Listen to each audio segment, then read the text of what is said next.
Everyone, मेरा नाम मोनिका है। मैं आइल्स 9 से हूँ। तो ये वीडियो की इंग्लिश एक्सप्लेनेशन आप आइल्स 9 पे देख सकते हो, but here I will be speaking in Hindi. तो हिंदी में ही शुरू करेंगे। तो सबसे पहले ये देखो, आप आइल्स एग्ज़ाम जो रीडिंग का नाम है पैलियोलिथिक केव आर्ट के बारे में बात है इस पैसेज के अंदर, ठीक है। अब इसमें मैं कुछ नहीं पढ़ने वाली हूँ। ये जो मैंने लगाए हैं मैं आपको बताती हूँ, लास्ट में बताऊँगी ये मैंने क्यों लगाए हैं। तो ये जो एग्ज़ाम, जो आइल्स एग्ज़ाम जो अभी अगस्त के फर्स्ट वीक में हुआ था, तो उस एग्ज़ाम में ये रीडिंग आई थी। आई एम नॉट क्लेमिंग कि ये सेम रीडिंग आई थी, but cave art painting related कोई एक रीडिंग आई थी जो बच्चों ने बताया था। Same questions, I am not sure, but yes इसके लिए भी ज़्यादा इजी क्वेश्चन नहीं है इस रीडिंग में। आप देखो, फर्स्ट टाइप का क्वेश्चन है multiple choice questions, 1 to 7 multiple choice questions. जो आजकल जो रिसेंट जो ट्रेंड चला है रीडिंग में, आइल्स एग्जाम की रीडिंग में, most of the readings they are having multiple choice questions, ठीक है। तो डिफ़िकल्ट टाइप के क्वेश्चंस आ रहे हैं, कोई प्रॉब्लम नहीं, आप मेरे साथ प्रैक्टिस करो डेफिनेटली। तो सेकंड टाइप का क्वेश्चन जो है मैं आपको दिखाती हूँ। फर्स्ट मैंने दिखाया मल्टीपल चॉइस क्वेश्चन, सेकंड है फिल इन द ब्लैंक्स। ये मैंने अभी इंग्लिश में भी करवाई थी, ठीक है। तो ये इसलिए मैंने जो इरेज किए हैं वो निशान दिख रहे होंगे, बट आप उसको नहीं देखना, आप मेरे साथ प्रैक्टिस करो। मैं पूरा पैराग्राफ दिखाऊंगी अलॉन्ग विद क्वेश्चंस, ठीक है। तो अभी शुरू करते हैं। किससे शुरू करना है, इससे या मल्टीपल चॉइस क्वेश्चन से? देखो अभी मैं शुरू करती हूँ फर्स्ट टाइप के ही क्वेश्चन से। क्यों शुरू करती हूँ? क्योंकि अगर आप इससे शुरू करते हो, बहुत सारे आइल्स ट्रेनर्स जो टीचर्स हैं वो आपको बोलेंगे यहाँ से करो, बट इसका लोकेशन ढूंढने में भी तो टाइम लगेगा ना। जैसे जैसे रीडिंग का फ्लो है उसी के अकॉर्डिंगली जो एग्जामिनर है उसने आपका ये रीडिंग के क्वेश्चन सेट किए हैं। एक्सेप्ट वो दो होते हैं लिस्ट ऑफ हेडिंग्स और which section contains the following information. वो उसमें क्या रहता है कि उसमें तो पैराग्राफ्स पढ़ने हैं और कोई भी उल्टा पुल्टा आंसर होता है, उसको छोड़ के बाकी सब जो है ना आपको सीक्वेंस में मिलेंगे आपको। जैसे मैं आपको दिखाती हूँ, जो मल्टीपल चॉइस क्वेश्चंस हैं वो हमें A B C and D तक, मुझे जो मैंने अभी जो रीडिंग किया था इंग्लिश वाले में, तो डी तक मुझे ये मल्टीपल चॉइस क्वेश्चंस के लोकेशन मिले। उसके बाद E एंड F पैराग्राफ में मुझे last fill in the blanks के ऑप्शंस मिले, ठीक है। तो अब शुरू करते हैं। सबसे पहले हम शुरू करेंगे मल्टीपल चॉइस क्वेश्चंस। इसको कैसे करना है, दैट्स मोर इम्पॉर्टेंट। इसकी स्ट्रेटेजी को समझो, मेरे साथ साथ करो, मैं बताती हूँ अभी आपको।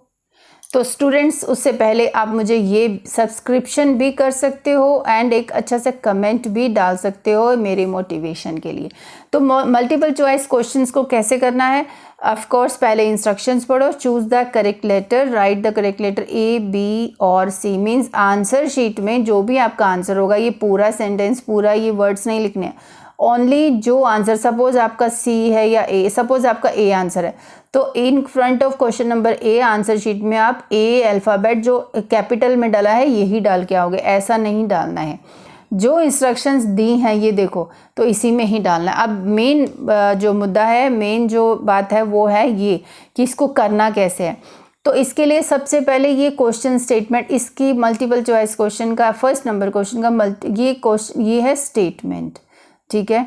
इसको नहीं पढ़ना है, पहले हम इसको पढ़ेंगे। इसको पढ़ के understand as compared with Chauvet cave the cave art site in Lascaux. ये फ्रांस में एक जगह का नाम है, लास्कॉक्स, आई थिंक ये ऐसा बोलते हैं। आप गूगल करके इसको प्रोनाउंस देख सकते हो।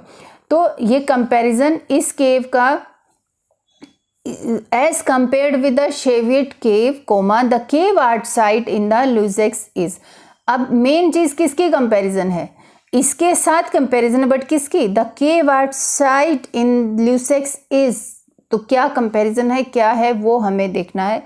तो हमारा ये कीवर्ड है एंड ल्यूसेक्स भी कीवर्ड है, एंड उसके बाद हम देखेंगे कि केव आर्ट साइट ये भी मिल जाए। ये 3 हमारे कीवर्ड है। फिर कंपैरिजन में देखेंगे कि क्या बात हो रही है, ठीक है। तो आप फर्स्ट पैराग्राफ पे चलेंगे। तो फर्स्ट पैराग्राफ में यू कैन सी दिस। मेरे को ये लूसेक्स वर्ड मिल गया, कैसे ढूंढना है? तो मैंने कुछ नहीं पढ़ा है, पहले मुझे एकदम से नज़र पड़ गई क्योंकि L कैपिटल था। अब मेरे को ये केव आर्ट साइट और शूवेट ढूंढना, तो यहाँ से थोड़ा पढ़ना होगा। Students of art history tend to be familiar with the image of horses and discovered in the famous art cave art site. देखो सेम सेंटेंस स्ट्रक्चर मिल गया, the cave art site in Lascaux तो मिल गया, famous cave art site in Lascaux. तो students जो हैं वो उससे फेमिलियर हैं जो इमेजेस यहाँ मिली हैं।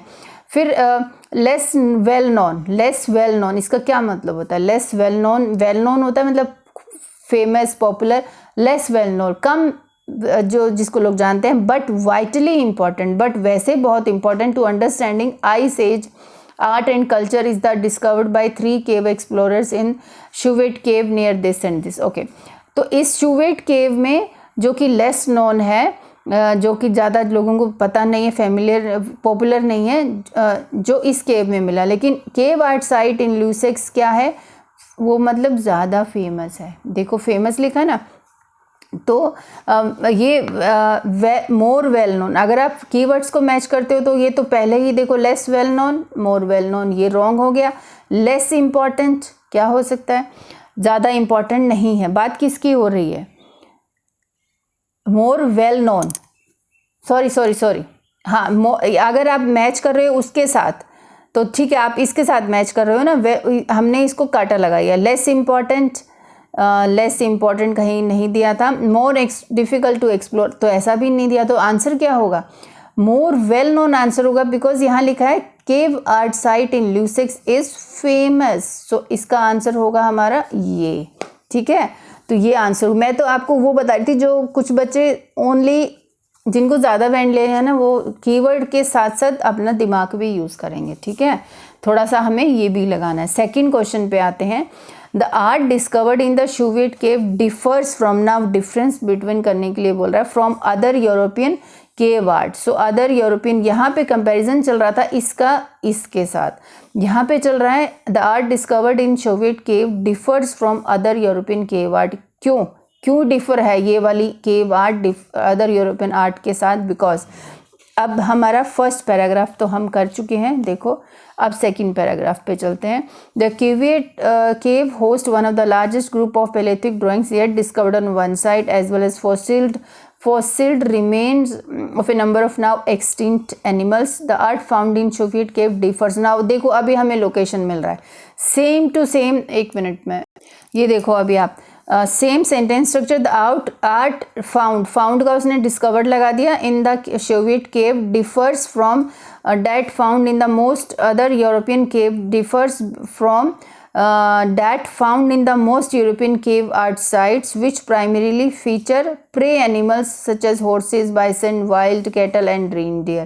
Okay, so तो क्या डिस्कवर किया और क्या उसने किया, एक बार फिर से अब देख लो। हमें ये लोकेशन मिल गई है यहाँ से लेकर यहाँ तक। The art discovered in Soviet cave differs from other European cave art because, अब क्या कारण है देखो इसी में ही है। Found in the most European cave art sites which primarily feature prey animals such as horses, bison. Prey animals में जो खतरनाक है horses, wild जो मतलब जिसको हम पाल सकते हैं, prey animals. The Soviet paintings included animals that would have feared. Include many animals that and humans would have feared. उनको जिनसे डर है वो चीज़। ठीक है, तो अब हम आंसर देख लेते हैं। It does not include images of horses and bisons. It does not include images of horses. नहीं, ये तो horses and bison तो लिखा है। Discovered on different from found European caves which primarily, हाँ तो ये तो लिखा ही है। देखो ये इसका मतलब ये तो लोकेशन, ये तो गलत हो गया, मतलब कॉन्ट्राडिक्ट बता रहा है ना। यहाँ तो है कि है ये images. It show images of now extinct animals. देखो यहाँ पे ये वर्ड दिया है, बट यहाँ तो बोल रहा है इमेजेस, यहाँ बोल रहा है fossiled remains of a number of now extinct. तो अपने आप ही इसने यहाँ कीवर्ड्स दिए, लेकिन अपने आप ही बता रहा है वहाँ कुछ और दिया है, यहाँ कुछ और दिया है, तो ये आंसर भी नहीं है। तो ऑफ कोर्स ये आंसर होगा। It includes images of predatory animals. So prey and predatory animals में क्या डिफरेंस है, आप गूगल पे देख लीजिएगा। द शूवेट पेंटिंग्स इंक्लूड, ठीक है, many animals would have feared panthers, bears and ये सब भी है। तो प्रीडेटरी एनिमल्स का हमारा आंसर हुआ। अब थर्ड नंबर पे चलते हैं। According to the passage a common belief, देखो ये काफ़ी कॉमन वर्ड है, ये मोस्टली रीडिंग में होता है।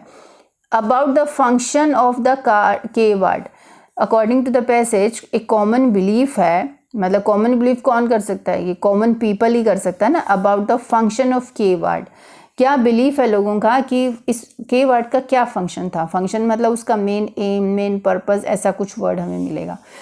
तो हमारा जो सेकंड पैराग्राफ था यहाँ तक हम पढ़ चुके थे, उसके आगे का पढ़ते हैं। While the paintings also include many species that would have not been hunted by artists, horses, this and this, the presence of non-prey animals calls into a question common theory. Same word देखो, हमें same location मिल रहा है, same sentence structure. ये देखिए same sentence structure मिल रहा है, लेकिन कहाँ से sentence start हो रहा है ये? यहाँ देखो, the presence of non prey animals calls into a question. The presence of non prey animals एक क्वेश्चन कॉल करता है, a common theory that the primary purpose of the cave art. देखो यहाँ से लेकर यहाँ तक हमारा ये क्वेश्चन statement according to the passage, ठीक है। A common belief about the function of cave art, common theory about the primary purpose of cave word, function हो गया। Was to magically ensure plentiful games, ठीक है, प्लेंटीफुल गेम्स हो गया। और perhaps the discovery of Chauvet art points to a shift in emphasis from hunters predated to the hunters but more evidence is needed। अच्छा, हमने पढ़ा, अभी थोड़ा ऑप्शंस देख लेते हैं। Common belief, it was meant to bring animals to be hunted, it was meant to bring animals to be hunted। देखो ये देख लेते हैं अभी। It was intending to drive animals to be hunted, कोई इंटेंशन कि एनिमल्स को इधर लाया जाए हंट करने के लिए, ये कोई नहीं दिया है। It was use to warn others about the presence of fearsome animals, तो ये क्या दूसरों को, it was use to warn others about the presence of fearsome. It was meant to, देखो ये क्या है, plentiful of game. It was meant to bring animals to be hunted. It was meant, देखो अभी the presence of non-prey animals calls into a question. The presence of non-prey animals, a common theory that to magically ensure plentiful games. तो games के बारे में बात हो रही है। games क्या है? Perhaps the discovery of this art shift in emphasis from the hunters predators to the hunters prey over time, but more evidence is needed. तो ये बेसिकली बात कर रहा है कि meant to bring animals to be hunted, तो ये game की जो बात हो रही है ना, इसके अंदर आई थिंक यही बात हो रही है। ये देखो यहाँ से सेंटेंस स्ट्रक्चर स्टार्ट हो रहा था जो मैंने बोला था यहाँ से। While the Chauvet paintings also include many species that would have been hunted by the artist, it was meant to bring animals to be hunted, तो हम इसको सेलेक्ट कर लेंगे। It was use to warn others, ये भी नहीं दिया है तो हम इसको कर सकते हैं। ये भी एक क्लियर थिंग नहीं दिया है जो हमने अभी पढ़ा है, आप देख सकते हैं, कोई वार्निंग नहीं दी है। अब फोर्थ क्वेश्चन, अब हम ये सी पैराग्राफ हो चुका है, फोर्थ क्वेश्चन पे चलते हैं। सी में लोकेशन मिलनी चाहिए। As compared with other European cave art sites the art in the Chauvet cave is, as compared with other European cave art sites the art in the, so अब comparison with European cave art sites the art in the Chauvet, अब ये important चीज़ है। इसके अंदर जो इस केव में जो आर्ट है वो क्या है। Carbon dating 14 has established 3 of the paintings as being 31,000 years old. The discovery pushes the common understanding of the date of range for European cave art much further back than what has been assumed. Okay, देखो this discovery, जो ये discovery हुई है painting की 30,000 years old की थी, ये discovery push करती है common understanding of the date range for European art much further back than what had been assumed. मतलब इस यूरोपियन आर्ट केव के बारे में जो पहले से ही जो अज्यूम किए हैं वो नहीं है, मतलब कि उससे भी ज़्यादा जो पहले अज्यूम की थी उससे भी पीछे चलेगी। It has also been clearly disapproved theories that earlier cave art was cruder and more primitive because these older images are equally sophisticated in execution. Okay, so तो इसको देखो अभी आप, यहाँ क्या बोल रहा है ये, तो यहाँ cruder and primitive ये सेम वर्ड है, and more primitive, तो आप इसको लगाओगे नहीं, तो यहाँ लिखा है it also has also clearly disapproved theories, ये तो theories disapproved हो गई, ये भी wrong हुआ इसका मतलब। तो मोर sophisticated in execution, so same sentence में सोफिस्टिकेटेड इन एग्जीक्यूशन ये भी वो हुई, तो हमारा आंसर ये हुआ सिग्निफिकेंटली ओल्डर। जब यहाँ पे ये पेंटिंग मिली, ये बता रहा है तो ये जो सिग्निफिकेंटली ओल्डर हो गई, तो इसलिए अपना सिग्निफिकेंटली ओल्डर मतलब ये इसकी वजह से ये बता रहा है कि कॉमन जो बिलीफ थी, कॉमन अंडरस्टैंडिंग थी, तो ये पीछे चली गई। ठीक है, तो मतलब ये बहुत ही पुरानी है। अब नेक्स्ट है इमेजेस फाउंड इन शोवियत केव इंक्लूड। जो इस केव में जो इमेजेस हमें मिली थी वो कौन सी थी, इसको देख लेते हैं। अब डी पैराग्राफ हमारा फिनिश, ई पे चलते। अब डी पैराग्राफ पे आ गए इमेजेस फाउंड इन। अब images found in this include, ये जो इमेजेस मिली इस केव में उसमें क्या इंक्लूड था। In addition to the 100 of animal paintings, the Chauvet cave also has an image of a being referred to as a sorcerer with the body of a human and head of bison. There is also a part of an image of a woman. In addition, explorers found the skull of a cave bear placed on this. So यहाँ से यहाँ तक अभी हम इसको देख लेते हैं मैच करके, कुछ मैच हो रहा है। एक क्रूड मैप नहीं, मैप तो कुछ भी नहीं दिखा रखा। ठीक है, a part human part animal being, ये रहा ना, with the body of a human, ये ह्यूमन है, and head of a bison मतलब आधा एनिमल आधा ह्यूमन, तो ये हम इसको सेलेक्ट कर सकते हैं। बट ये देख लेते हैं, a complete drawing of a women, तो वुमेन के बारे में लिखा है there is also part of an image of a women, women की इमेज का कुछ पार्ट है, लेकिन यहाँ complete drawing of a women, और यहाँ MAN मतलब सिंगल वुमेन, यहाँ MEN है, तो मतलब ये तो कॉन्ट्राडिक्शन हो गया, मतलब फॉल्स इन्फॉर्मेशन है। तो ऐसे हमें एक एक पढ़ के इसको लगाना होता है कि ये ट्रू है या फॉल्स है, तभी मिलेगा इसका correct answer. 6 number, in addition to art मतलब आर्ट के अलावा other discoveries in the Chauvet cave क्या था, इसके अलावा other discoveries in this cave include, क्या क्या इंक्लूड थी। तो इसी में ही आगे पढ़ लेते हैं। इन एडिशन, ये रहा, हम लोग क्या देख रहे हैं, यही देख रहे हैं, in addition to art. So in addition to art, other discoveries. So discovery explorers found the skull of a cave bear placed on a scared of altar-like rock. The cave had been untouched for thousands. नहीं, due to अच्छा आगे भी है। The cave had been untouched for thousands of years due to rock slide that had been sealed off cave. The floor of the cave contains footprints of humans and cave bears and fire pits. stone देखो यहाँ पे मुझे stone word दिख रहा है, stone, ठीक है।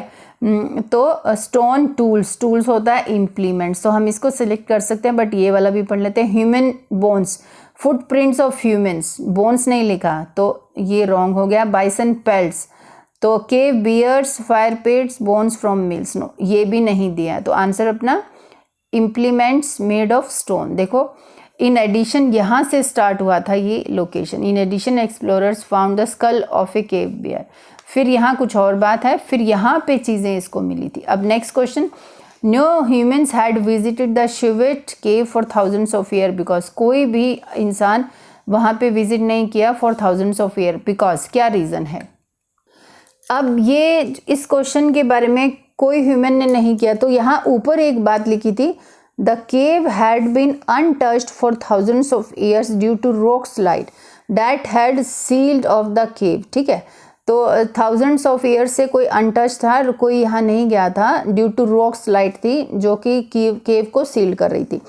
तो हालांकि लोकेशन तो एक के बाद एक मिलती है, बट यहाँ ये बात ऊपर लिखी है, तो हम इसको देख लेते हैं इसमें आंसर क्या होगा। बिकॉज सीधी सी बात लिखी है कि आगे एक केव के मुंह पे जो सील्ड किया था रॉक ने, केव बियर्स लिव्ड इनसाइड, ये केव बियर्स नहीं, तो वो तो नहीं था केव्ड बियर्स, वो तो फुटप्रिंट की बात कर रहे हैं। It was declared off limits, ये भी नहीं कोई डिक्लेयर किया था। The entrance was blocked by rocks, so ये हो सकता है। The cave had been untouched for thousands of years due to rock slide that had sealed off the cave, तो entrance was blocked by rocks, ये answer होगा।